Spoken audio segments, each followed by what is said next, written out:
Hi, everyone. Welcome to What the Fuck Wednesday. Uh, you know, as uh, as I've stated before, we're not always going to do um, we're not always going to do a case about murder because let's face it, there's lots of things in uh, in this world that legitimately make us go, what the fuck, right? So I've done a few different things that didn't. Hi, Lethargy. How are you? Welcome. So, we don't always, it's not always about cases that are strictly uh, about murder. They're about things that uh, make us wonder what somebody was thinking. And the Stanford prison experiment is one of those things. And I stumbled across this movie because with my I have Amazon Prime, and with it I have a couple different add-ons, and I have Paramount, and it was a movie, and it had some actors that I enjoyed, and I watched it, and then I started while I'm watching it, I'm looking stuff up, right? Hi, Ronnie Lynn, welcome, and found out it was true, and honestly, it couldn't have been anything else but true. And the movie itself, it's called The Stanford Prison Experiment. You can hi Tish, welcome. You can look it up for yourself. Hopefully watch it wherever you are. Um, Based on people that were involved in the actual experiment, the movie is essentially 90% factual. Okay. The Stanford prison experiment, was created, if you will, by a psychology professor at Stanford, Dr. Philip Zimbardo. And what he wanted, what he essentially wanted to see was what happens when you take essentially good people and you put them in a corrupt environment. Will they stay good? Will they stay true uh, to their own moral compass? Will they stay true to how they believe that other human beings should be treated? Or will they succumb to the social norm? And I think, and this is not the first study that's been done on this, because a lot of people wonder that when you look back at the Holocaust. And you think to yourself, could all of those, could every single person in the Nazi regime have been evil to their core, and just somehow magically came together?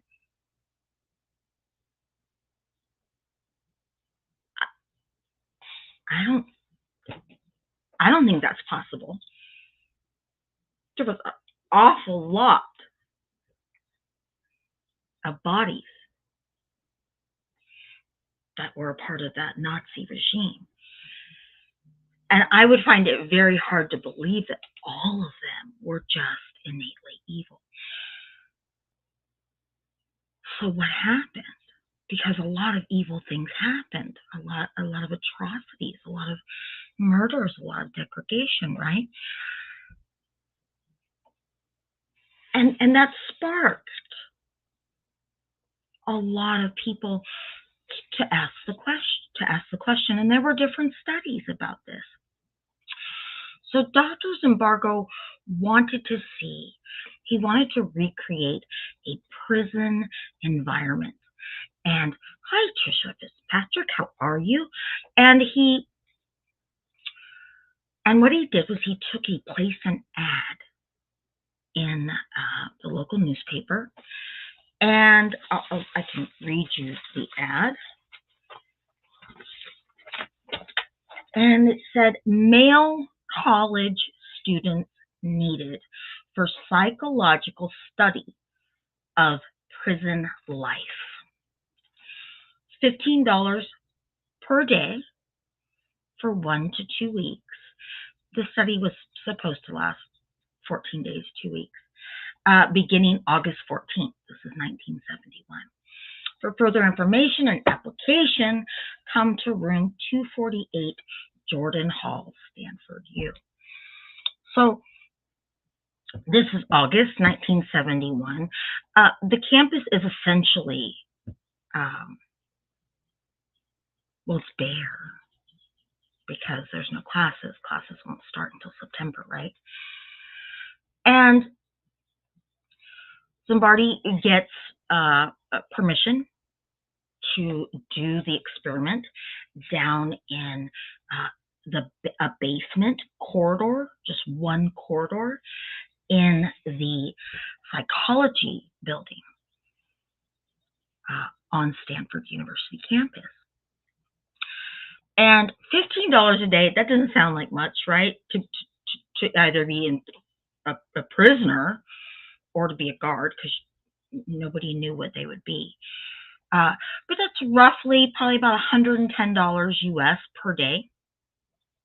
Now, so that's probably pretty good for some college students who are wrapping up the summer and just want to earn a little more cash before they go back to school, right? Probably not too bad. The equivalent of $110 a day for 14 days. That's not too bad. 70 people applied, and 24 were chosen. And they were screened. They were screened for drug abuse. Now, you got to remember, this is 1971. It's in the Bay Area. Palo Alto is in the Bay Area. Palo Alto is now, it's kind of like the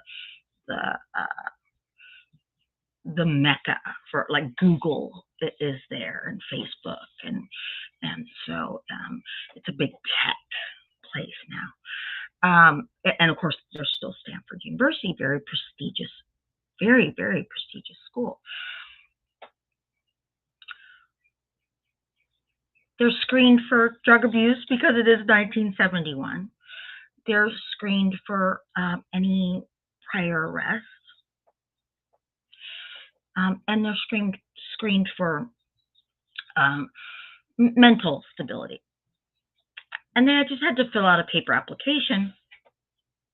And then they went before Dr. Zimbardo, and he had some undergraduate students that were going to help him with this, as well as a gentleman who actually had been recently released from San Quentin prison.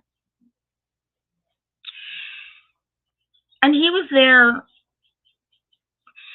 more to give Zimbardo, I think he was there more as the check and balance of if the behavior, whatever was going to happen during the study, if it was consistent with behaviors that would happen in a real life prison situation. And out of the 24, they did coin tosses to decide who would be prisoners and who would be guards. And before, yes,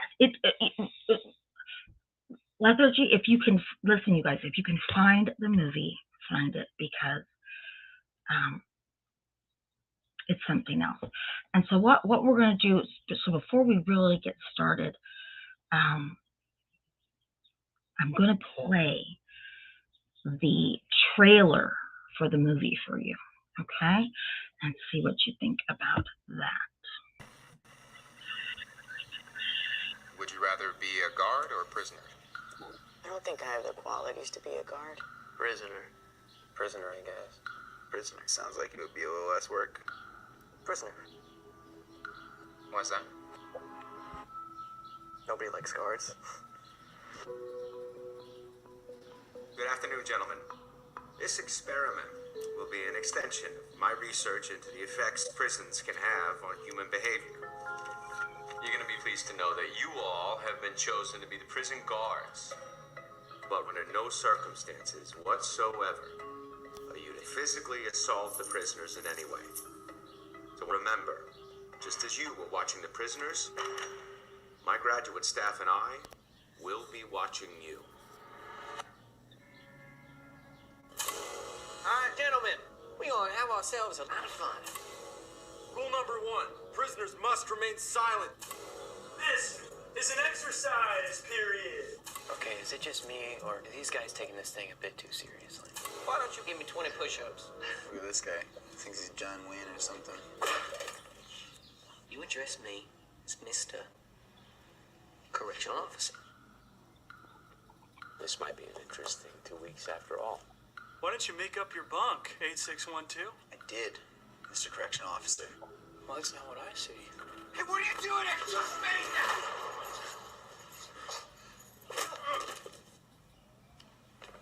What was that? You just hit him. You're not supposed to hit him. Should we step in? No. Let the guards figure it out. Let's see where it goes. Good evening, gentlemen. How about we make this one a night to remember? This is all real. They won't let you go. They won't let us leave. Those are not prisoners. Those are not subjects. Those are boys, and you are harming them. Let me out of here. I want out. I want out now. You thought you were gonna get some playtime in the yard, boy? Is that what you thought this was gonna be? I had no idea it would turn out this way.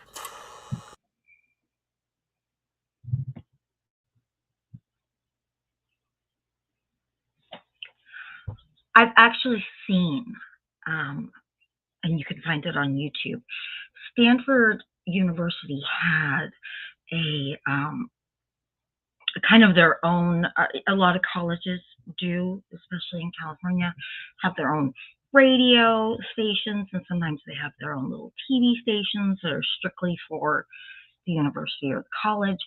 And it's to give students who are pursuing degrees in those kind of things actual hands-on experience, right? And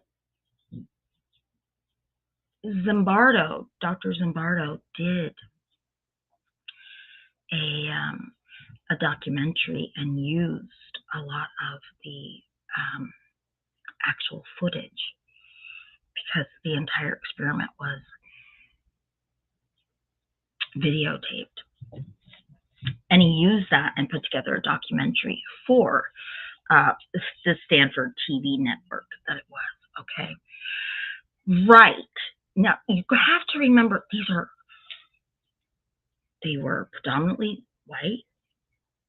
They were college students. They had, according to their applications, they had never been arrested. They had no, whether they were to be a prisoner or guard, they had no concept of what what behavior should be emulated other than maybe what people already think in their minds, right? But that's intense to watch. And I'm going to tell you that if you go and find the footage, very similar. These actors did an incredible job. Now, special projects and experiments like this have to be funded, right? You have to come up with funding somehow. And if you're just a part of a department, like a psychology department or whatever, you're fighting for funding, and you have to prove why your project or your experiment deserves the money versus somebody else's. Zimbardo went outside of the psychology department and the university their funding, which probably made it easier for him to get approval to do this. He went outside of that, and he actually got funding from the United States Office of Naval Research. The Navy and the Marine Corps, they wanted to better understand antisocial behavior, and they wanted to understand the dynamics between prisoners and guards. So they actually funded this experiment, which kind of blew my mind. But I could see, because for a minute I thought, well, why didn't they just do an experiment of their own? Hi, Trish. I thought, why didn't they do an experiment of their own? Well, I'll tell you why they couldn't do an experiment of their own with anybody that was a Marine or in the Navy. Because the process of so you sign up to be in the Army, the Navy, the Marine Corps, right? The Air Force. And then you have boot camp. And it's essentially a process of breaking you down. Just to completely break down your independence and your own sense of self. And then rebuilding you to be a part of a machine. So they couldn't very well use people that had already been broken down and taught, broken down, completely disassembled and reassembled to go along with whatever they were told to do. They couldn't very well use them, right? So they went and they got Zimbardo.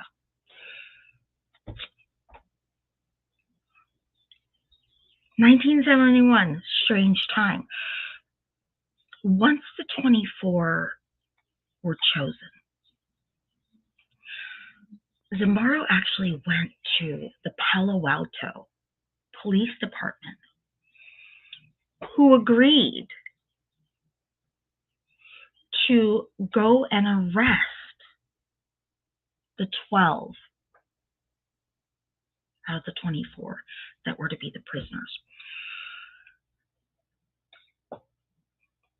His ethics have been questioned here. His ethics have been questioned a lot regarding this experiment. But this was outside the bounds of the experiment.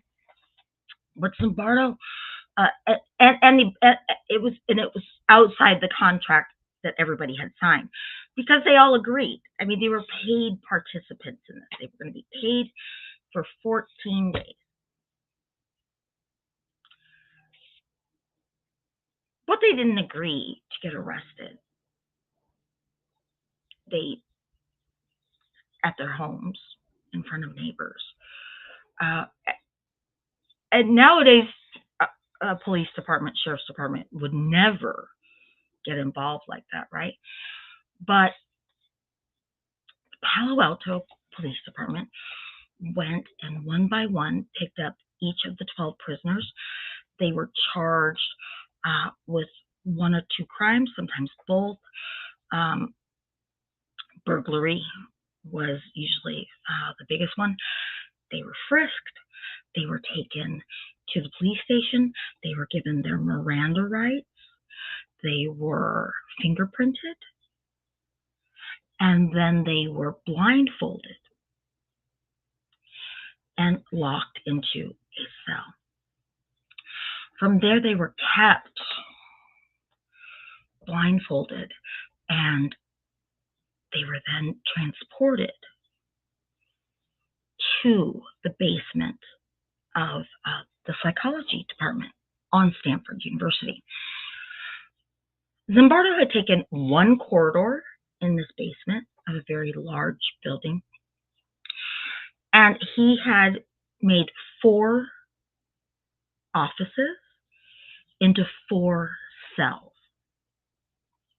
with the only thing in the cells were 3 cots,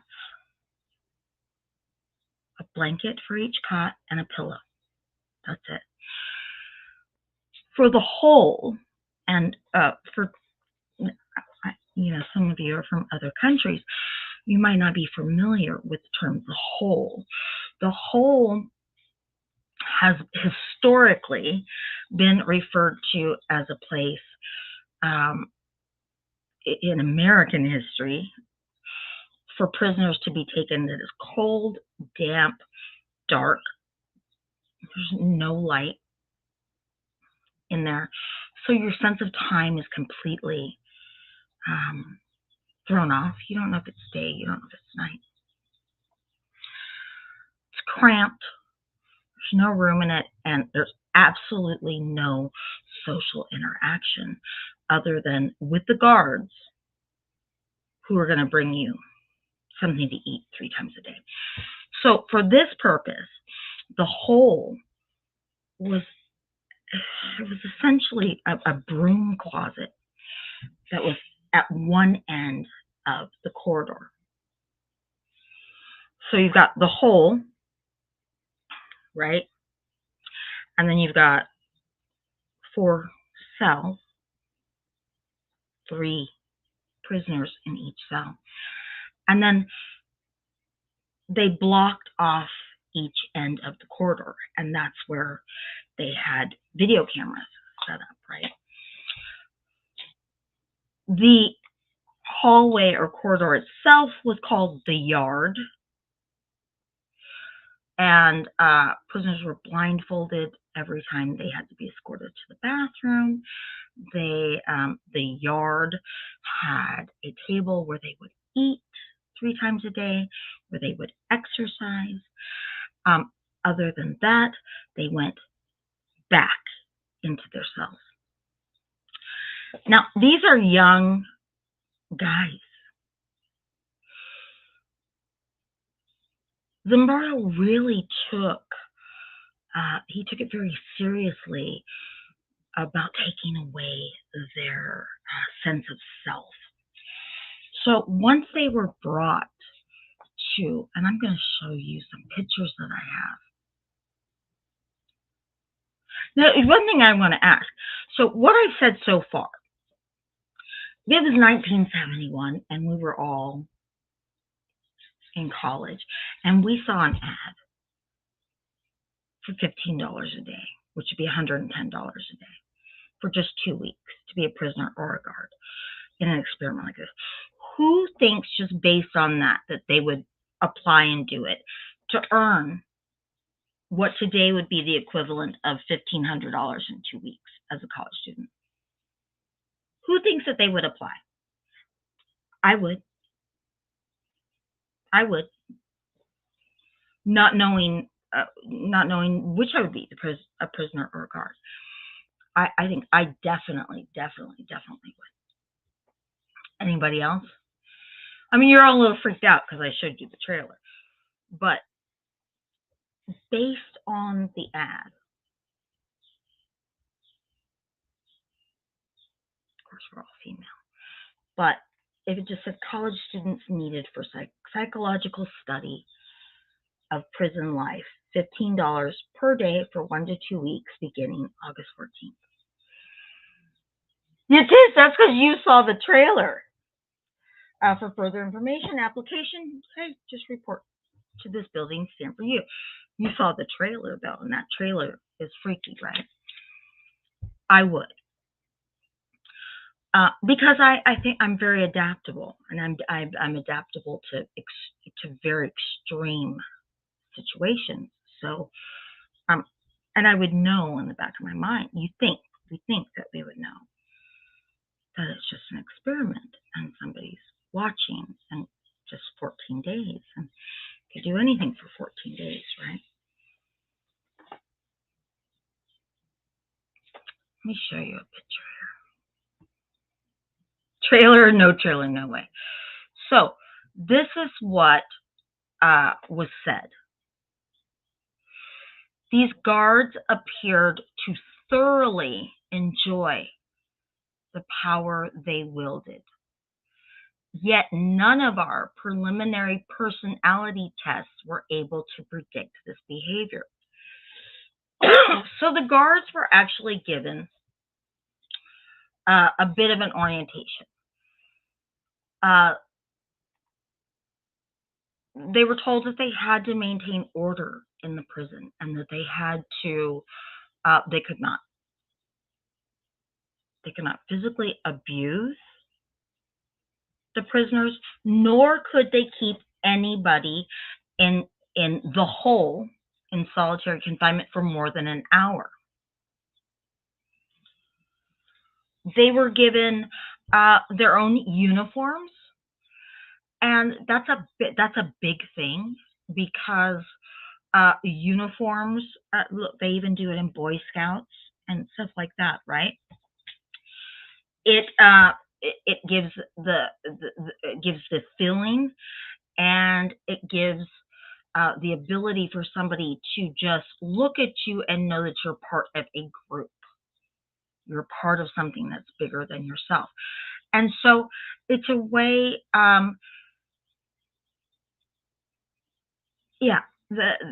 what it's for, right? It's for identification purposes, and it's also to make you feel solidarity with the rest of the people in your group. The guards were also, they were given wooden nightsticks, and they were given mirrored glasses, so sunglasses that have mirrors on them. And Zimbardo said that that is really important because when you can't see somebody's eyes, you can't really see the person. Right? Yeah. To shine with you, if I was a college student, I'd apply for the money. Yeah, I have 14 days at the end of summer. That's good money, going into the semester. Most of these kids were probably living at home, and if you're going to Stanford, you're either there on a scholarship or you're probably from a pretty good family, and so a little extra money to party. Maybe some of them actually needed it to eat, but the prisoners were also given outfits, uniforms. It does sound like a lot of money. It still sounds like a lot of money today. If you could earn, what is it? Let's say it was $110, right? $110 a day for 14 days would be over $1,500 for 2 weeks. And you're getting fed, and it's going to start August 14th. It's going to wrap up August 28th, and you're going to just head right into the semester, and everything's going to be fine. The prisoners were also given, so here these are actual students that were brought into the prison, the corridor. They're blindfolded. They were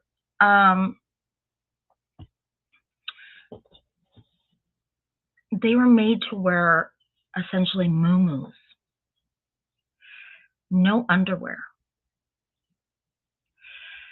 Now as men,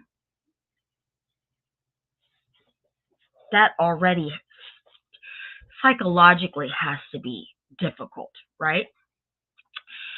They were given flip-flops, or shower shoes, sandals, very flimsy.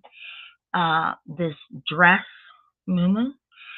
They had a chain with a little padlock wrapped around one ankle.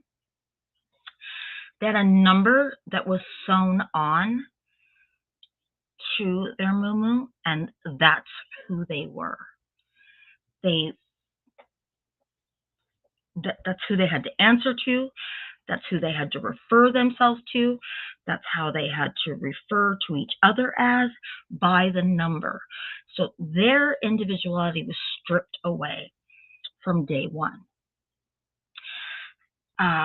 They were also given, it looked to me, they were called nylon stocking hats, which, and these honestly looked to me like somebody had taken pantyhose and cut the ends of the pantyhose off, and the prisoners were given the option of either shaving their heads or wearing these stocking caps. In the 1970s, a lot of guys, at least here, had kind of long hair, at least shoulder length. So they all chose the stocking caps. But imagine already, as a 19 to 22, 23-year-old guy, you're stripped down, blindfolded. While you're blindfolded, you don't know where you are. They threw powder on them as if they were delousing them, and then you're put into essentially a dress with no underwear, a stocking cap, a chain and padlock are wrapped around one of your ankles, and you're now a number. Just how many participants knew each other before the experience? I don't know. It doesn't seem like any of them knew each other. Stanford University is a huge, huge, huge university.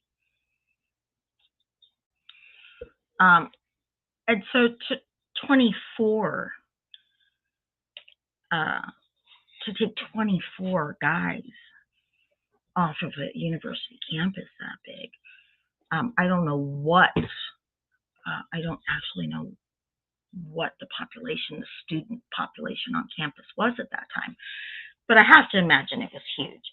And so the odds of 24 knowing each other, because Zimbardo, Dr. Zimbardo, put the ad in a local newspaper. He didn't advertise on campus. There was nobody on campus to advertise to, right? Campus was empty for the summer. So, but imagine as a young guy, this is what you're looking at the first day.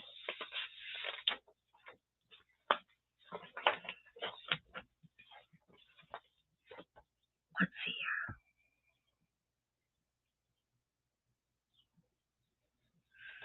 And Zimbardo said that already the first day, he noticed that the guards' behavior during when the prisoners were stripped down naked, the guards were making fun of their genitals. They were degrading the prisoners, the volunteer prisoners. They were making fun of them. And I can't imagine you would feel more vulnerable than being naked and blindfolded.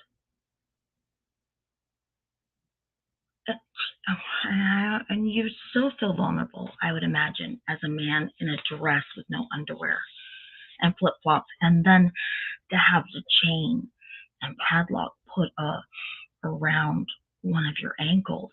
But Zimbardo said that was more symbolic. It was something to just remind them of where they were and that they had absolutely no freedom. So the first day goes pretty well. But looking at this picture, we're only one day in.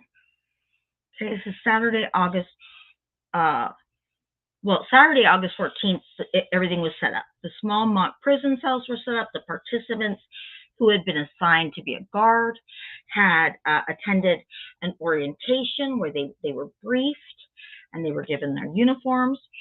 The guards, the ones that got to be the guards, they had special areas. Okay, they did not have to stay in the corridor or the yard as it was, right? They had a special area, like a locker room. They had an area where they could rest and eat. And they also didn't have to stay on campus when they were done with their shift. And they each had 8-hour shifts. So on day one, the prisoners were arrested, as we talked about, by the local Palo Alto police, and they didn't know that part of it. And the guards are back, and they're getting ready for the arrival of the inmates. And it says here in this paperwork that I have that the guards were instructed to call prisoners by their assigned numbers that were sewn on their uniforms. And you can see that's prisoner 2093. Instead of by their name, to dehumanize them.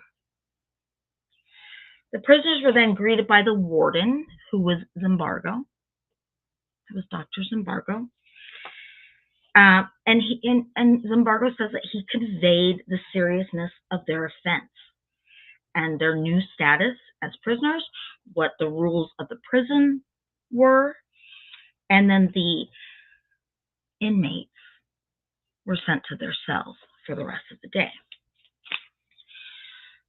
On day 2, the guards referred to the prisoners by their identification and kept them confined, for the most part, to their small cells.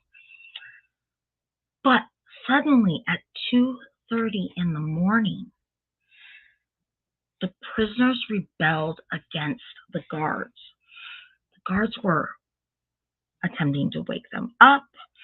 I've seen some interviews by a guy who was a guard, and he said, we kind of felt like if this was supposed to be a prison experiment, things shouldn't be going so smoothly. Like these guys, he said, we had to walk by and look into the cells, and they were all just kicked back on their cots, like they were at summer camp, and that didn't feel like the way that it was supposed to be. So he said he consciously made a decision to kind of stir them up, to rattle their cages.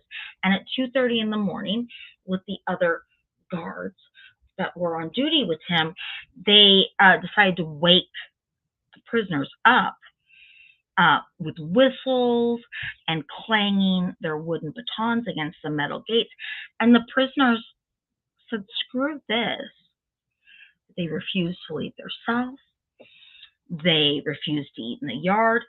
And overnight, they ripped their inmate numbers off of their muumuus, took their stocking caps off, and they started to insult the guards. They started to just cuss at them.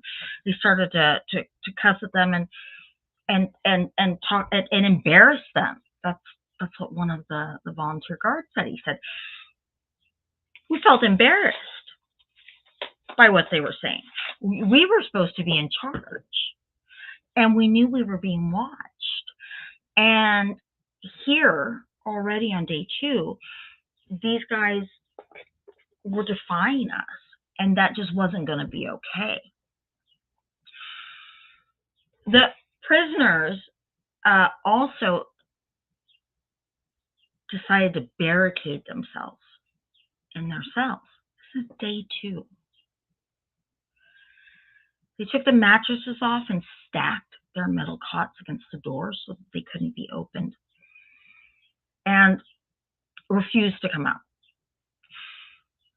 One of the prisoners, who was very much and even very much portrayed as an instigator and a leader in the movie, was yelling things like, fuck this experiment, fuck Dr. Zimbardo, fuck you, this isn't a real fucking prison. And the guards said that they felt really humiliated. So to reassert control, the guards took fire extinguishers and shot the fire extinguishers, the foam, into the windows of the cells. Let me see if I can show you a cell. You see that? They shot fire extinguishers in there. And 3 of the backup guards, because even though the guards were allowed to leave, they were told that they had to remain on call in case they were needed. So they called the 3 backup guards in to regain control of the prison. The guards then, once they gained entry into the cells, they took everything, which was very little, right? These guys didn't have anything. They took everything. They took their clothes, so the muumuus were gone. They took the mattresses, and the main instigators that the guards decided were dangerous, these are dangerous prisoners, one guard said to another, were put into the hole. And the guards said that they decided that they weren't going to have this happen again. And so they were going to discourage any other thoughts of rebellion by starting psychological warfare against these guys. So the lines were already drawn on day 2. And I have to ask myself, and the question's been asked because this experiment is still being talked about today. Zimbardo still does interviews about this. Were these guys just playing into their own roles, what they perceived their roles to be? Or in terms of the prisoners, were they such privileged college kids who just up until this point hadn't been subjected to any type of stress whatsoever, that they broke and couldn't handle it? Because this is day 2.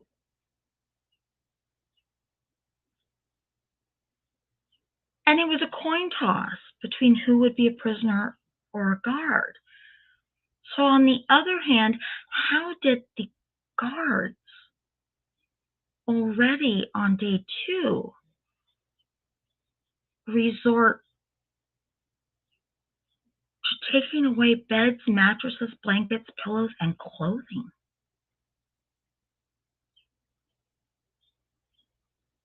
What happened? What happened there? What do you guys think? And I'm going to tell you, let's watch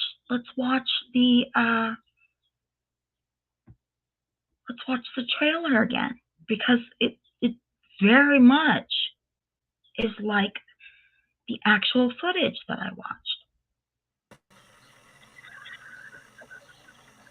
Would you rather be a guard or a prisoner? I don't think I have the qualities to be a guard. Prisoner. Prisoner, I guess. Prisoner sounds like it would be a little less work. Prisoner. Why's that? Nobody likes guards.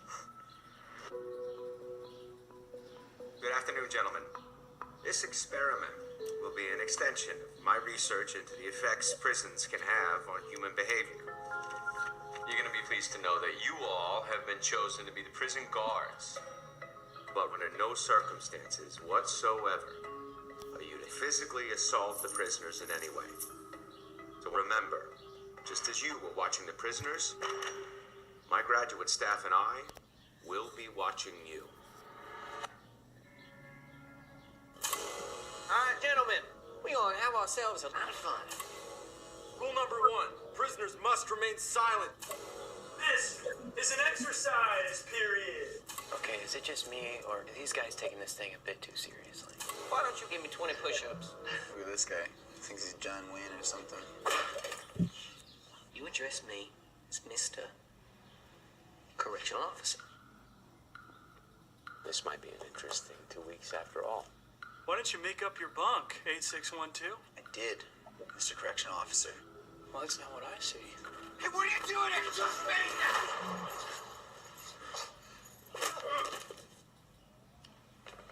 What was that? You just hit him. You're not supposed to hit him. Should we step in? No. Let the guards figure it out. Let's see where it goes. Good evening, gentlemen.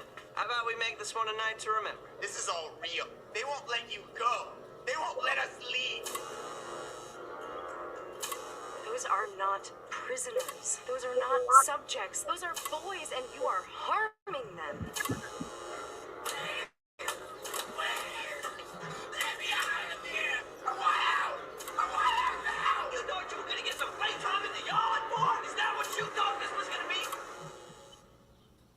I had no idea it would turn out this way.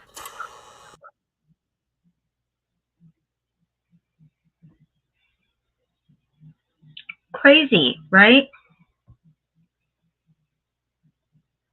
Crazy.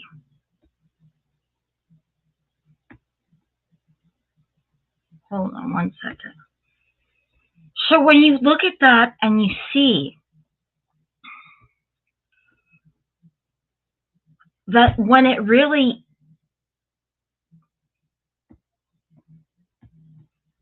hold on one second. When everything really, really happened, it was day 2. What really, really happened? What really, really happened on day 2 that made these kids really embrace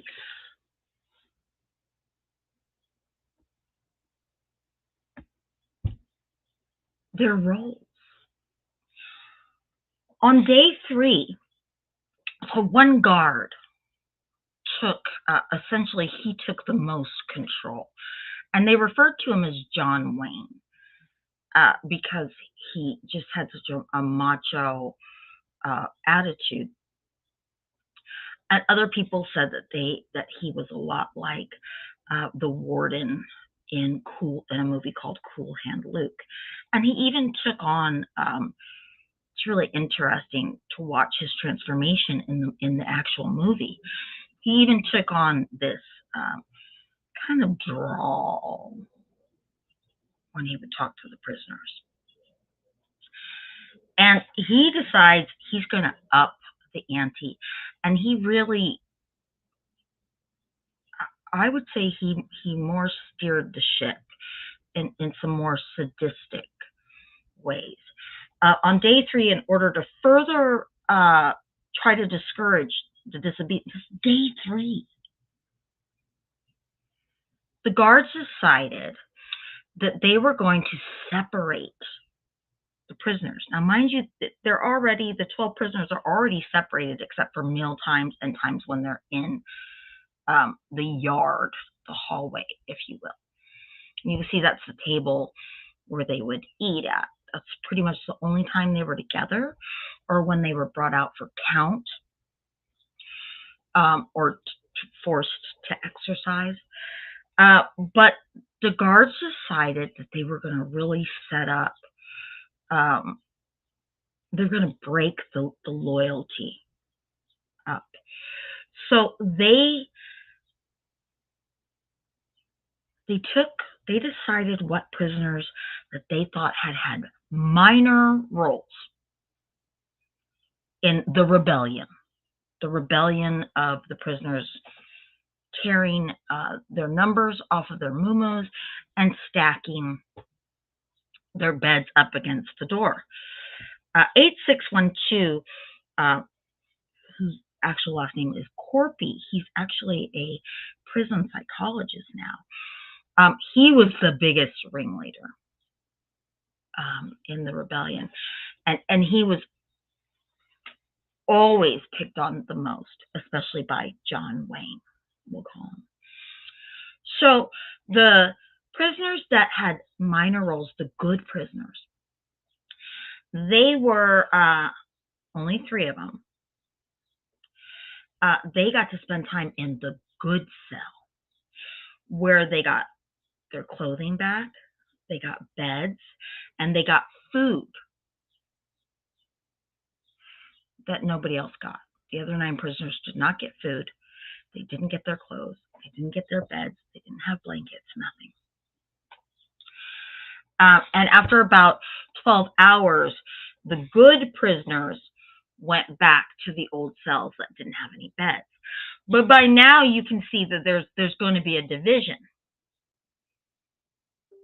right? The bad prisoners are going to think that the ones that got rewarded are snitches. They're not going to trust them. 8612 decided he'd had enough. And I've seen in an interview that he's done years and years and years later as a grown man, he thought that he really thought that this experiment was just going to be a piece of cake, and he had a graduate exam that was coming up, and he thought he'd be able to study for it while he was taking part in an experiment, and the guards denied him of his books or anything like that. And so on day 3, he's decided he's had enough, and he fakes a mental breakdown to get out. The guards, including John Wayne, had been really picking on him because he was the most outspoken. And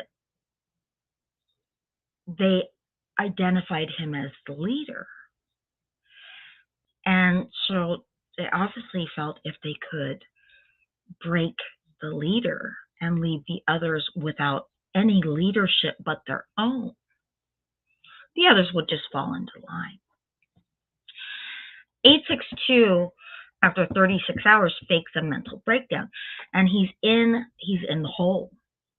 He's been in the hole for much longer than the 1 hour that the guards were told they could leave somebody in there. But by this time, Zimbardo had instructed the undergrad students that were helping him, this was a 24-hour-a-day thing, he said, stay out of it. We're not getting involved. I want to see what they do. You let the guards, you let them remain in control of the prison.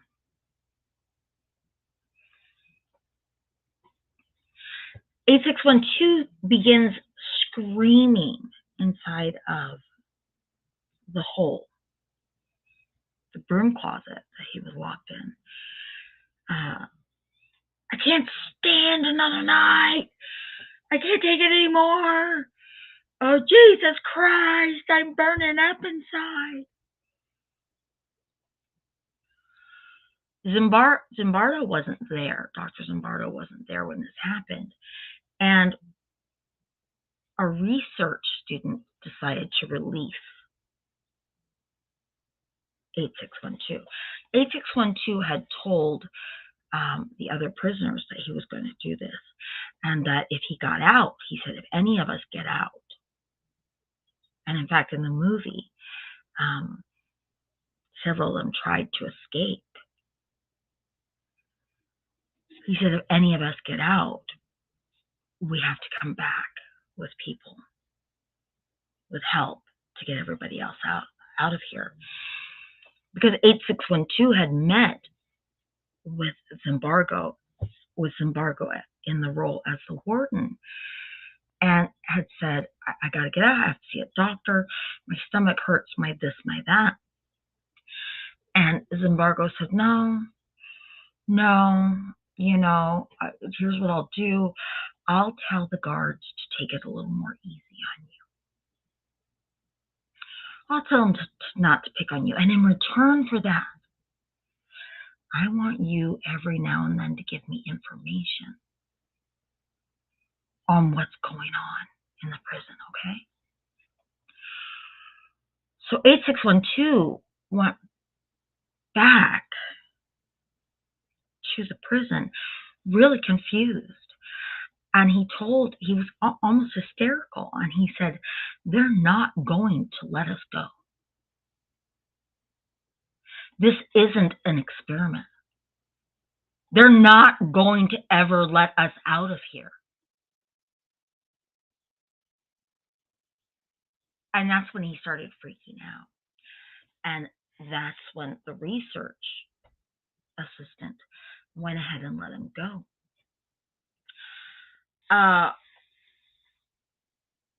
Zimbardo wasn't happy about that. And what Douglas Corpy, who was prisoner 8612, what he did was he kind of started almost a hysteria amongst the other prisoners.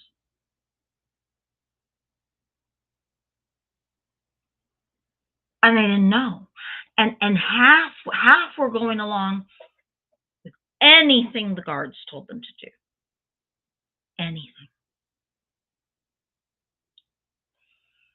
And the other half were freaking out.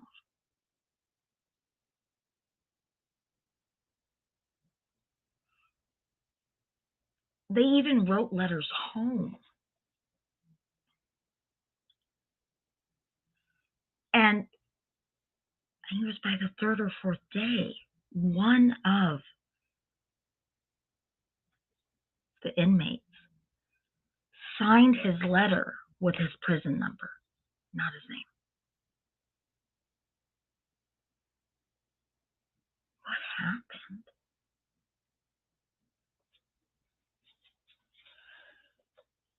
What happened? And I saw the footage, the actual footage. And when they were given the pencils and the paper to write letters home, there was a guard outside the corridor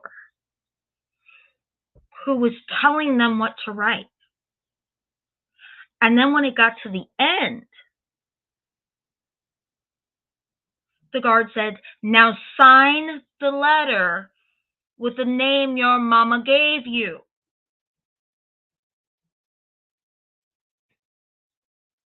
And the kid signed it with his prison number.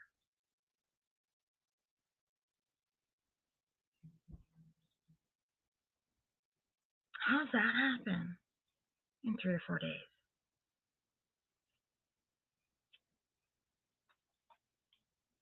How does that happen? So day 4, we're only on day 3. Eek is right. Day 4, the prisoners have started to separate themselves from each other. They won't show any alignment or loyalty to one another, right? Because they've already seen the guards separate them into good and bad. And so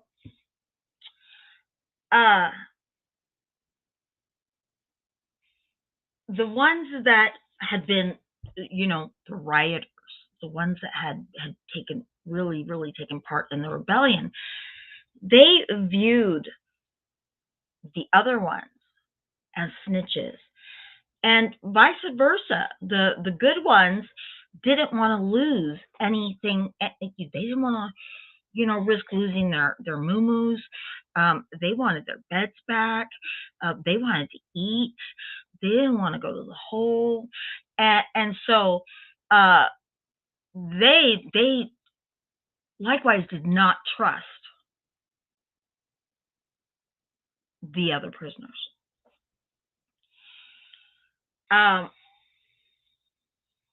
Because they wanted to have their stuff.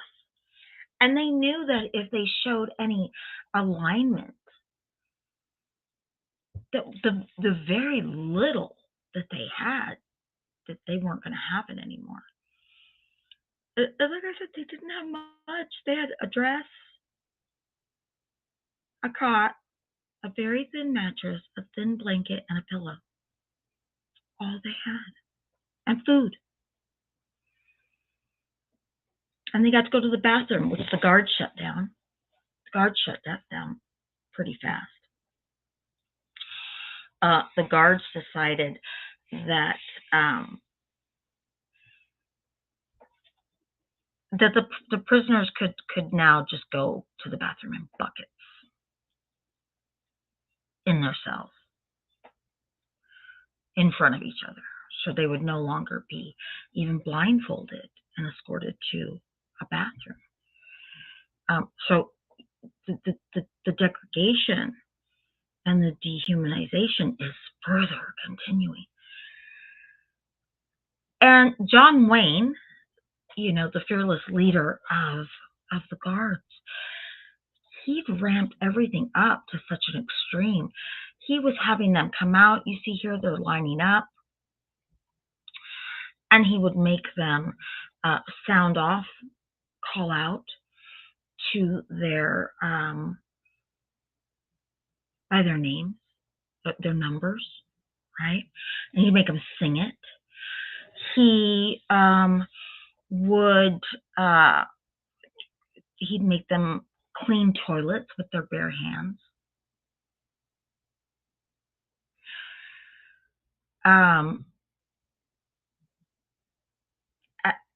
At one point, he ordered a prisoner to get down and simulate fucking the floor. He ramped everything up, and they went along with it. Until day 4, prisoner 819 began showing symptoms of being in great and grave mental distress.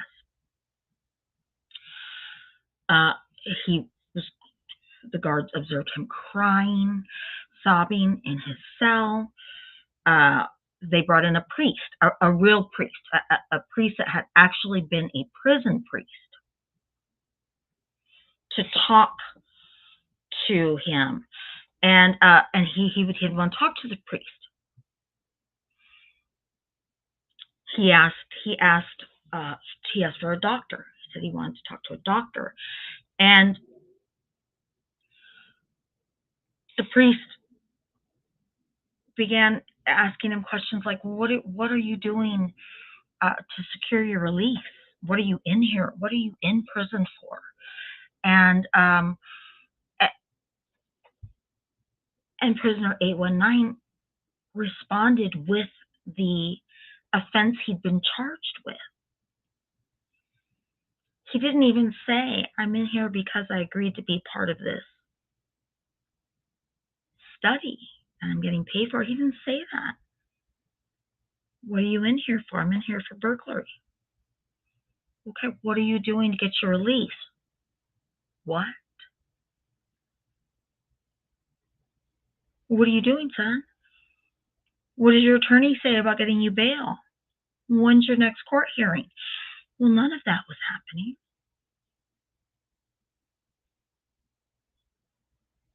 None of that was happening. And prisoner 819 started to have another breakdown. And Zimbardo, who was there, Dr. Zimbardo, who was there with the priest, and 819, after the priest left, Zimbardo took 819 to a separate room and gave him a nice, good meal and said, look, you're not in prison. This isn't a prison. It's an experiment. And I'm going to get you home. And almost at that same moment, the guards who were down below They were one floor below. They had gotten all of the other prisoners out of their cells and lined them up and told them that 819 was a traitor and they were going to be punished for his disobedience. And the guards had the other prisoners chanting, 819 did a bad thing. 819 did a bad thing. 819 did a bad thing. Louder and louder until 819 could hear it. And he broke down again and he said, I don't want to go. I can't leave. I need to stay. I want to show them I didn't do a bad thing. I didn't do a bad thing.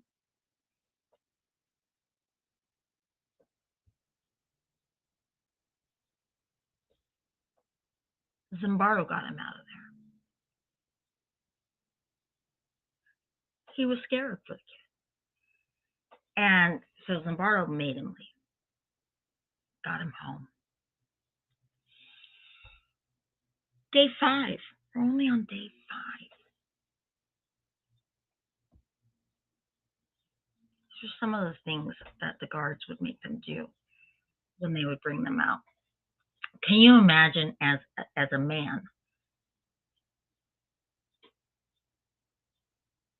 doing push-ups in a dress with no underwear on?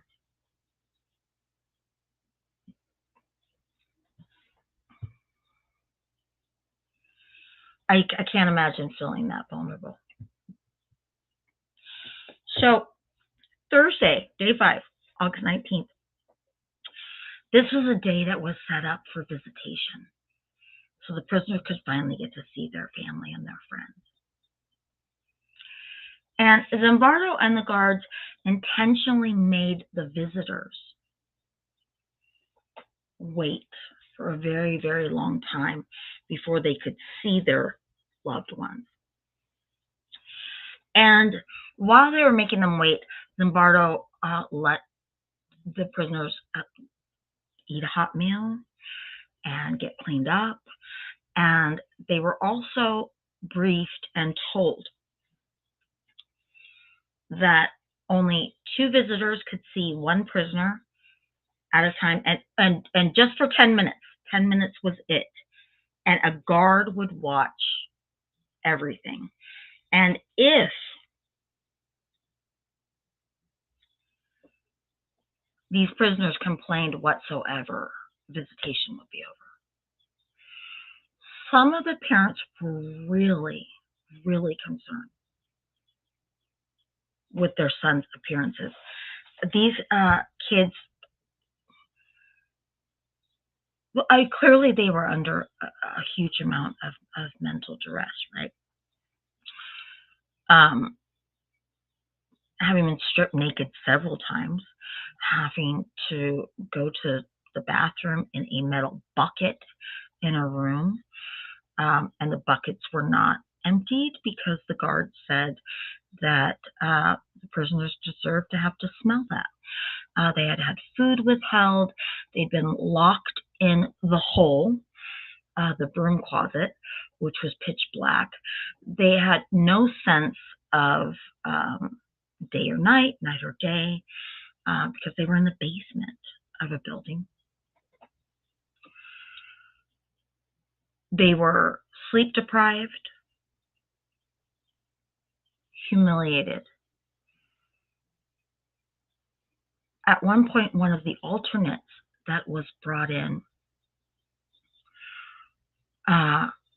during mealtime just refused to eat these sausage links that were for the meal. And John Wayne, our tough guard, wasn't going to have that, right? These guys were going to eat, and they were going to eat what was in front of them, and they were going to finish it. And so they locked the alternate in the hole in the closet with the sausage links and said, he wasn't coming out until he ate them. Then they had each prisoner, because they said, you're going to all be punished. For however long he doesn't eat those sausages, you will all pay the price for it. And each of the prisoners began to go up to this broom closet door and bang on it and say, thanks a lot, prisoner, blah, blah, blah. Thanks a lot. So now this guy's in the closet with these sausages that have been thrown on the floor, kicked around, thrown at him, made to pick them up. He didn't want to eat them when they were on the plate. He doesn't want to eat them now. And now he's locked in a closet where he doesn't want to be with everybody else who's supposed to be on his side, going up to the closet door, screaming at him. He didn't want to be in the closet. He didn't want to come out either, I'm sure, at that point, right? Zimbardo had meanwhile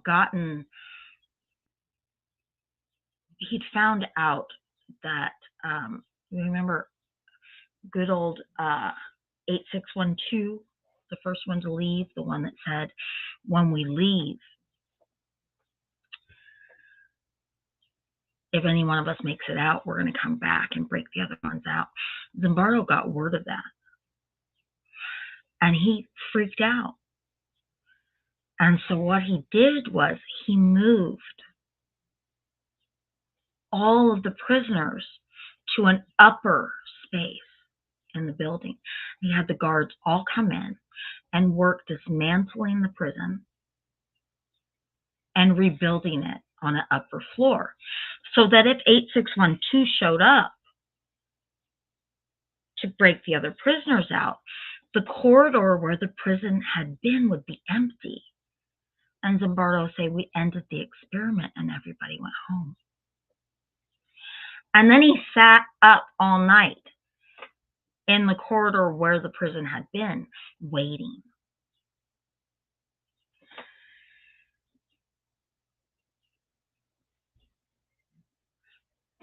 Zimbardo had a former student who he was now dating, and she was a psychologist. She had left to go do some studies and post-grad work at another university. She'd hoped that she could stay close. I think she ended up in Berkeley, which isn't too far from Palo Alto. On day 5, she showed up to see him. And she was in one of the observation rooms where she could watch the video.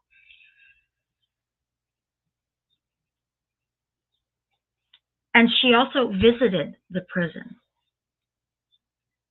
that night. And she said she was beyond distressed when she watched the guards abusing the prisoners,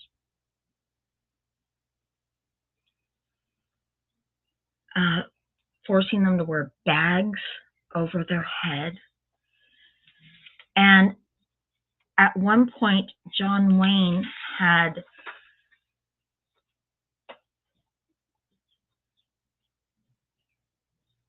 decided that the prisoners were going to dance together. One of them was going to be Frankenstein. The other was going to be the bride of Frankenstein. And they had to dance together and tell each other that they loved each other.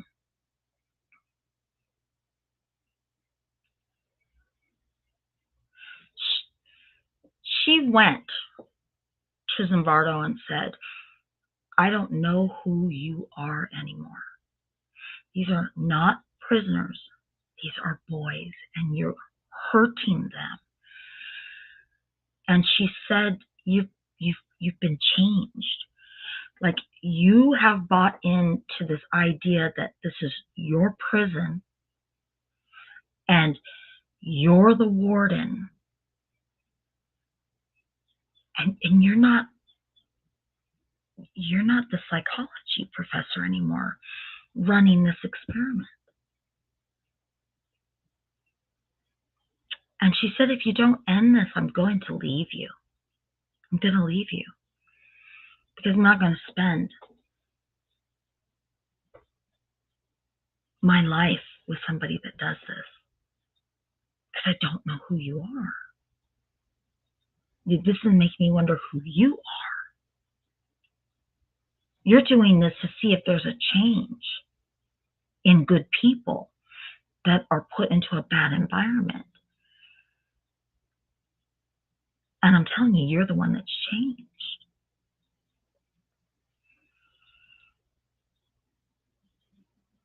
On Friday, August 20th, day 6, Zimbardo was under a lot of pressure. He was under pressure from his girlfriend.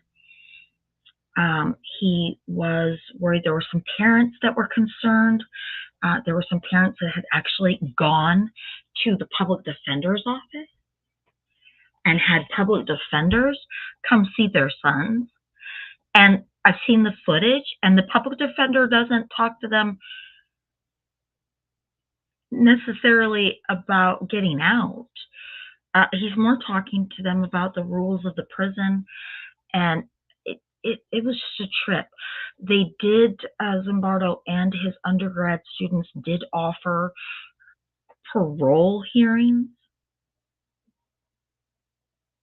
to some of the prisoners. Of course, nobody got paroled.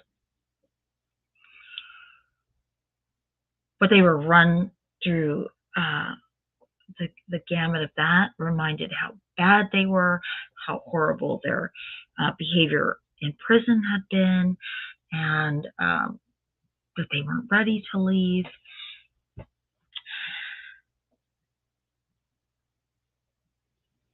But Zimbardo, I think, was the most worried about what his girlfriend had said. That she was going to leave him.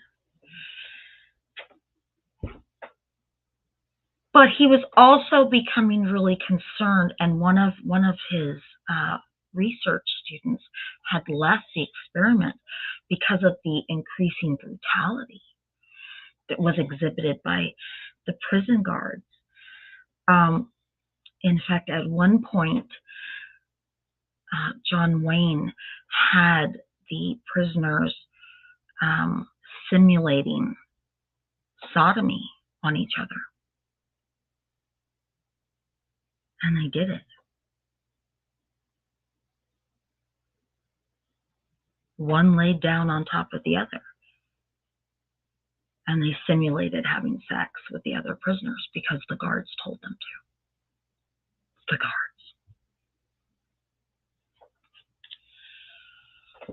guards. On Friday, August 20th, day number 6, Zimbardo, he ended the study.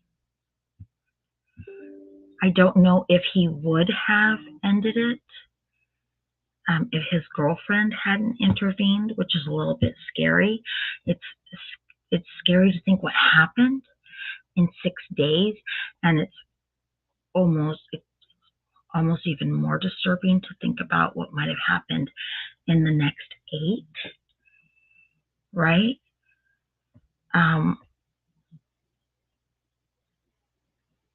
When you look at how complicit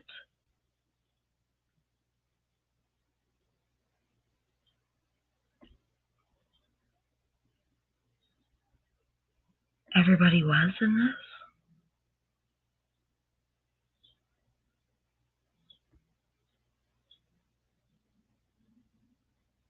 So in this picture, the kid to the right, I think that was the real guy who was John Wayne. And if you watch the movie, they did a really, really good job casting him. Zimbardo shut the experiment down, and all of the guards and all of the prisoners were brought in for a debriefing, and then they were all invited, and they were let go, and they were all invited to come back a week later and share their thoughts and emotions. And a lot of them had A lot of the prisoners had great animosity towards the guards. And, you know, I watched one interaction, and one of them was talking, you know, to John Wayne, kind of the leader of the guards. And John Wayne goes, "Hey, look, I was just doing my job." And the prisoner says to him, were you just doing your job, or is that who you really are? And it just finally got to come out.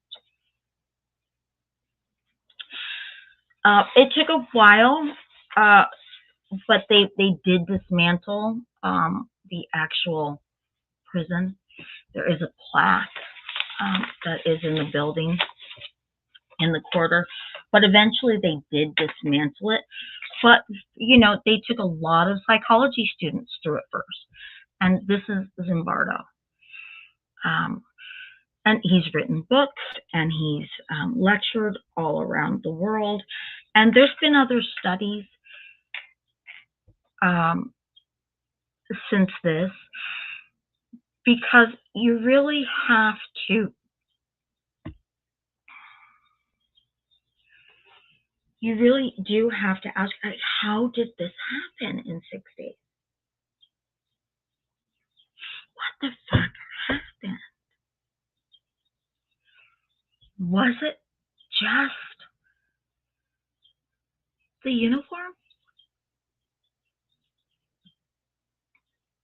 Was it just the taste of a little bit of power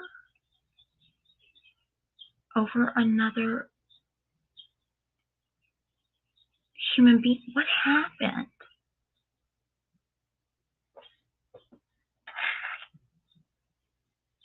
Because I don't think that these 12 kids, these 12 students, I don't think that they were intrinsically bad.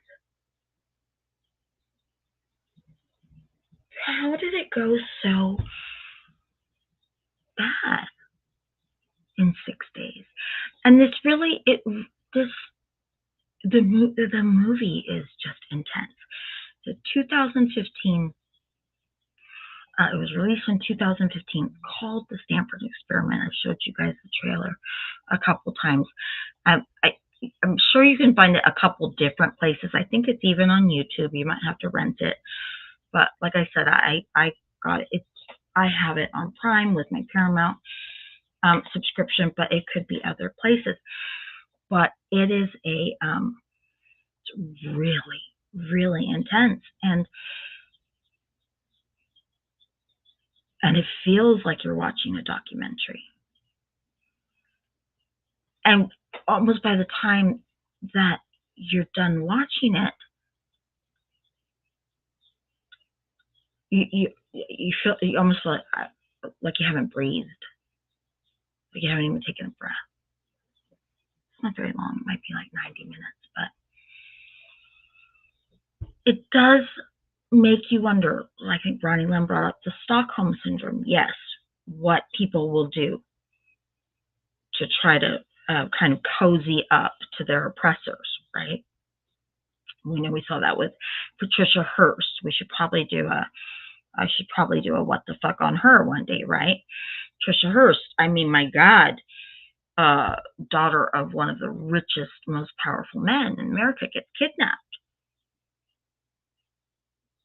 And by the end ends up going to prison, you know, for robbing banks for and with her kidnappers.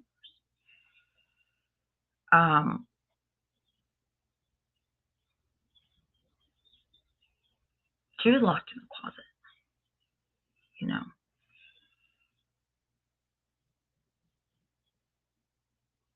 You look at what happened during the Holocaust. You look at some of the things that have happened on, like, Guantanamo Bay.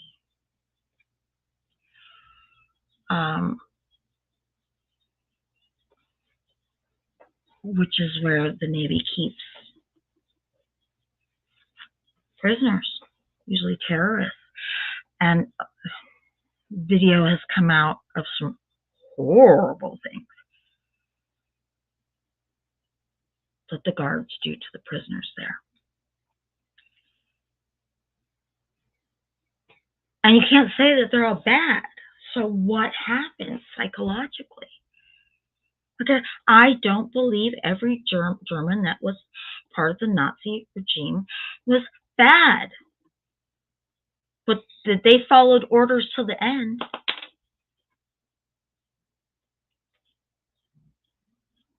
How could you do that? Right?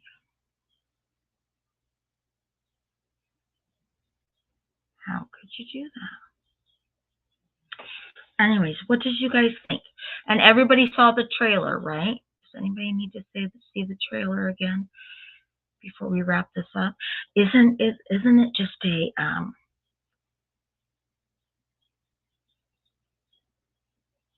like I said, it's not murder, but isn't it still just like, what the fuck?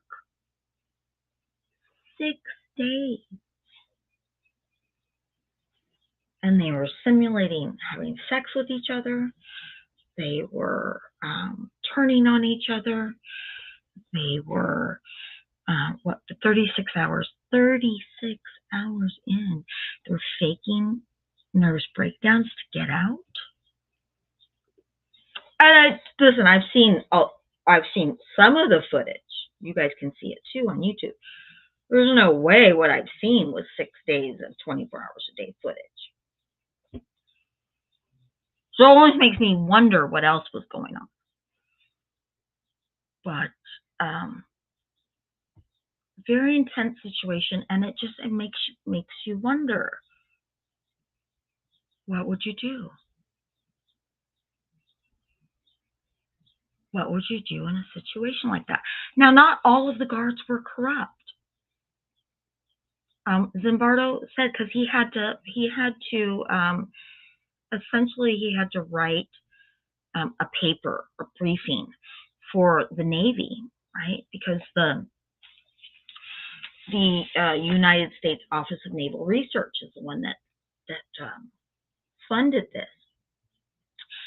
And he said not all the guards were bad. There was essentially 3 groups of guards.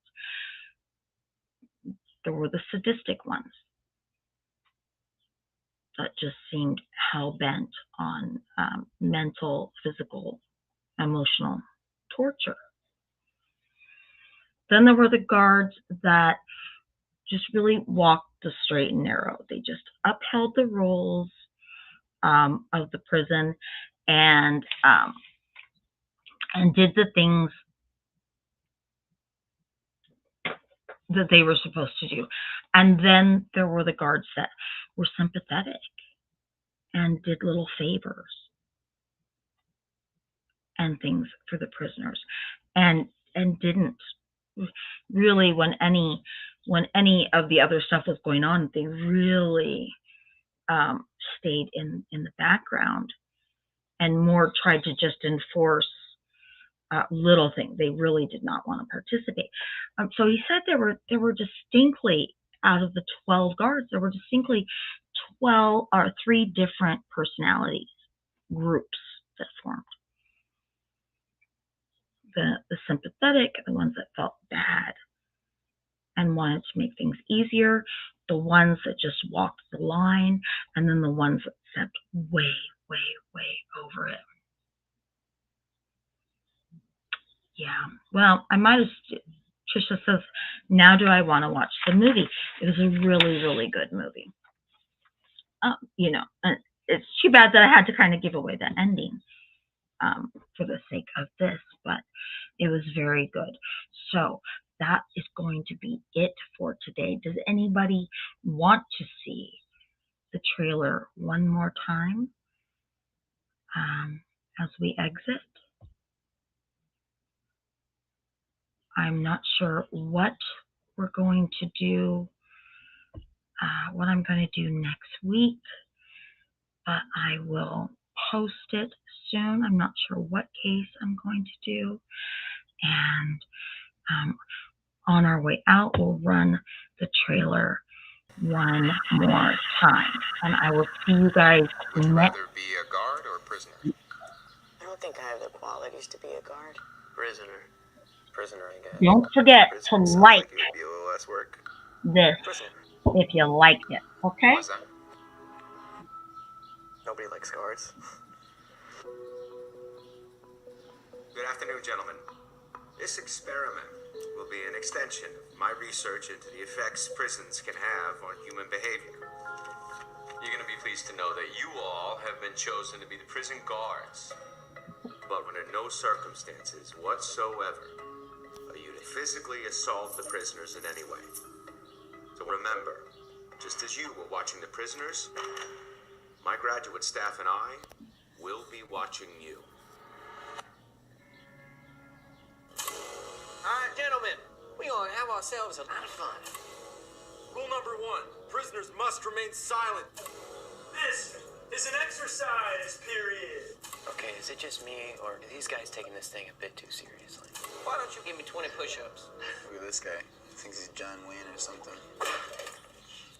You address me as Mr. Correctional Officer. This might be an interesting 2 weeks after all. Why don't you make up your bunk, 8612? I did, Mr. Correctional Officer. Well, that's not what I see. Hey, what are you doing? It's just me!